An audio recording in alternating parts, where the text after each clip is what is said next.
Luzon, Visayas, Mindanao, buong Pilipinas nakikisaw-saw. Handa na ba kayong magpayanig sa talakan? Ang inyong nag-iisang Barangay Hall on Air ay pupunta na mismo at dadayo sa inyong mga barangay. Wow! Mag-uusap tayo, aayusin natin ang mga problema nyo, one barangay at a time.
Nagiinit na usapan, umatikabong mga yan.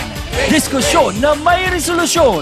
Sa kauna-unahang talakserye sa telebisyon. Face-to-face na with pambansang kapitana, Miss Ami Perez. Magandang hapon sa lahat ng mga kasawsawa natin dito sa Batangas. Handa na po ba tayo sa talakan? Saan po ba tayo? Sa pula o sa puti? So, Ryan, ready ka na ba? Ready na kami dito, Hans, kayo. Ay kami rin ay handa na siyang sausawa na! Saan ba tayo? Ala eh, face to face na! Gusto mo bang makisaw-saw tahanan ng kaibigan? Baka yan ay solusyonan. Face to face. Sinong sisipangon? Face to face. Sinong limite? Face to face. Ang mga problema? Face to face. Pag talikuran, harapin mo face to face. We wish you a Merry Christmas. We wish you a Merry Christmas and a Happy New Year. Abala malapit na talaga at ramdam na ramdam natin yan dahil sa patuloy na paglamig ng gabi at sa maagang pagdilim ng paligid. Kaya naman, painitin muna natin ang lahat ng ating mga sausawero at sausawera, lalong-lalo na yung mga nandito sa Talisay, Batangas. Lakasan nyo nga, Talisay, Batangas. Pahingi naman ako ng isang pamaskong wow!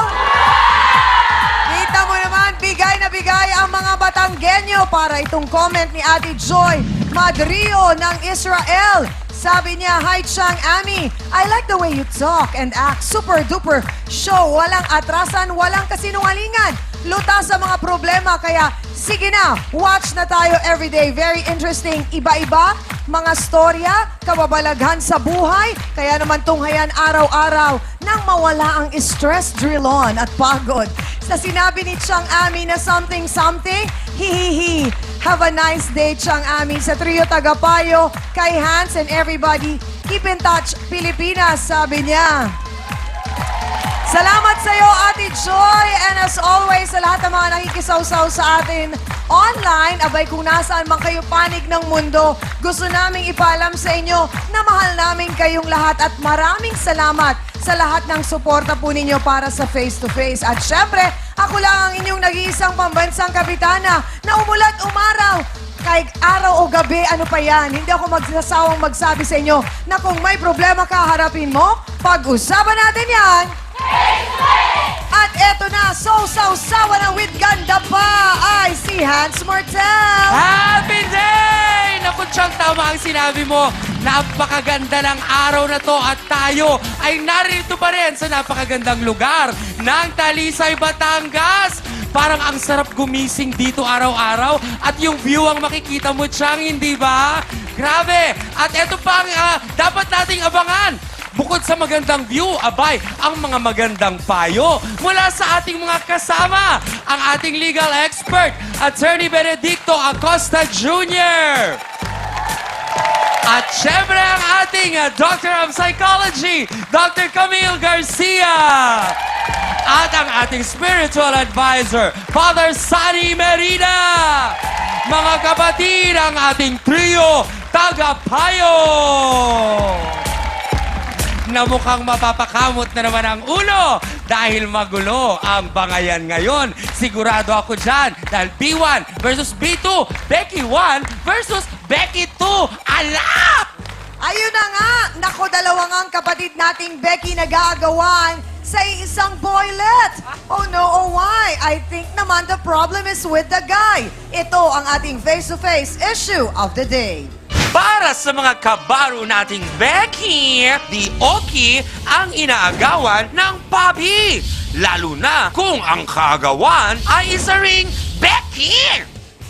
Ano ituturo niya sa mga estudyante niya kung immoral siya? Kailangan matanggal po siya sa trabaho niya. Hindi ko pwedeng aminin na isa akong immoral na tao. Natural na insulto ang pagkatao ko bilang isang teacher. May moral values ka bang may tuturo sa mga estudyante mo? Magkakasubukan tayo kung sino talaga ang palingkera sa ating dalawa. Uhubarin ko ang pagiging teacher ko. Sino nga ba ang tunay na mahal ni Papi? Ang mabuti pa, i-face-to-face na yan!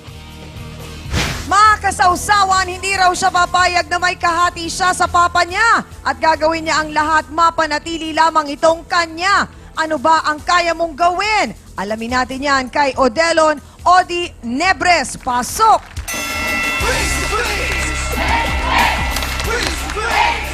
Hi, Odi!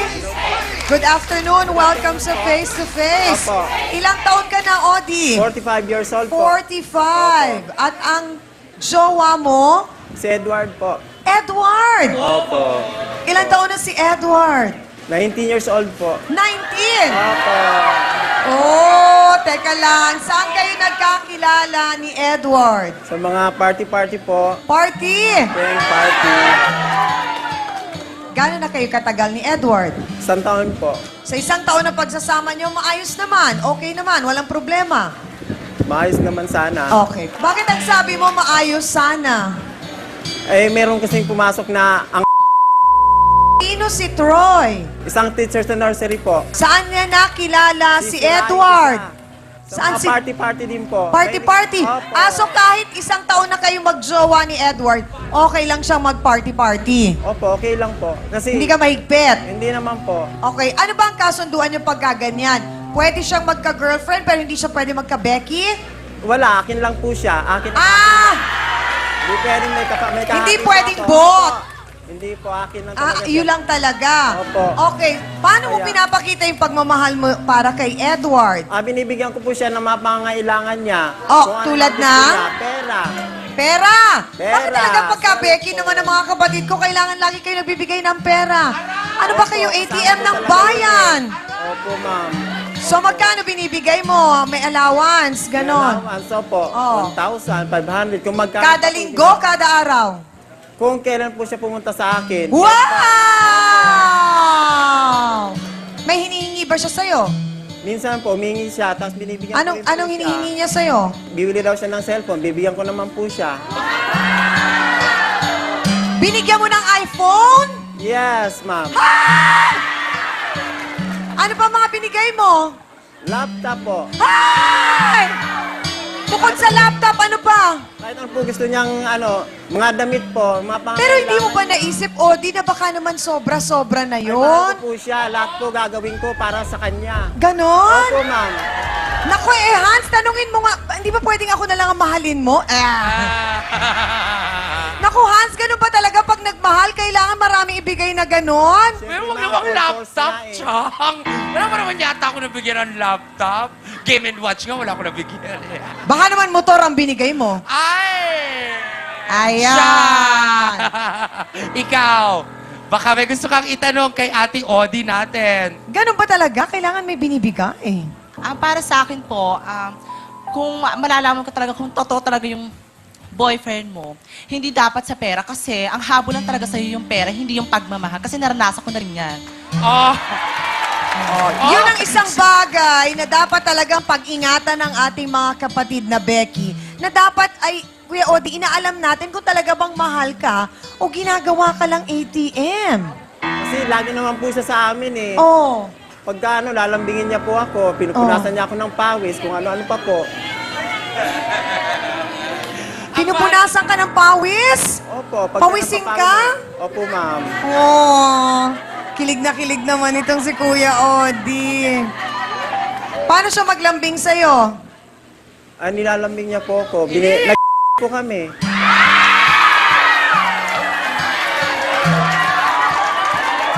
Pagkatapos nun, Ayun, tatanungin ko siya, ano bang bibilin mo ngayon? Ano ba gusto mo? Oo. Ayun po, kung nagsabi siya ng tapos ng iabot mo pera. na, oh, eto pang sapatos mo. Ganun nga Eto po, pang ma'am. t-shirt. Opo, ma'am. Eto pang load. Siya ba ang una mong boyfriend? Siya lang po, ma'am. Oh. Tumanda na po ako, ganun talaga ako. Kasi hindi naman po ako typical na, Becky na, napakalat-kalat sa kalye. Oo. Iningatan ko po yung sarili ko na wag po akong, kasi So sa nakakaya tinagal-tagal kasi ng panahon na hindi ka umibig, Opo, eto lang kay ngayon lang Edward talaga, lang. ma'am. Pero, Odi, gaano katotoo, diretsang tanong, na nilusob mo si Troy? Opo. Kung saan siya nagtatrabaho? Opo, nilus po nga Bakit po mo siya nilusob? kasi nga po parang totoo na talaga yung sinasabi ng mga kaibigan ko May katotohanan ba? Yun Inamin ba sa'yo ni Edward? Yun nga ang problema po, Ma'am Ami. Kada Oh. tatanungin ko po si Troy, si Edward po, Anong sagot?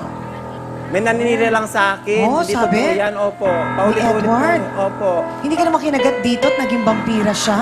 Hindi naman po, ma'am. Ha? Pero sweet ka sa kanya. Opo. Oy, Pinagluluto. kinikilig. Pero nawala ang pagka-sweet na yun ni Odi nung nalaman niyang, meron nga ba o wala? Meron kaya silang relasyon nitong si Edward? Aalamin na nga natin, derechahan mula sa kanya. Narito na si Troy Locinario. Pasok!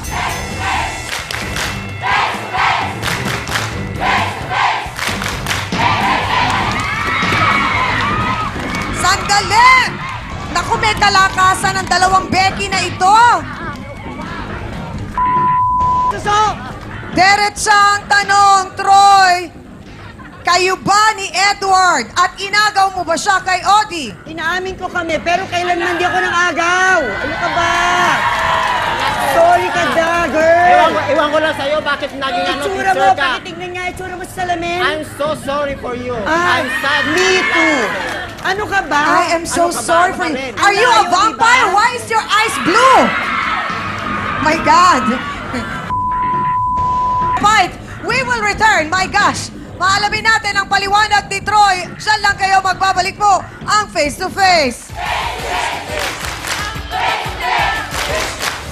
Tumahimik ka muna, hindi ako Bobo. makakapagsalita ng Bobo maayos. ka.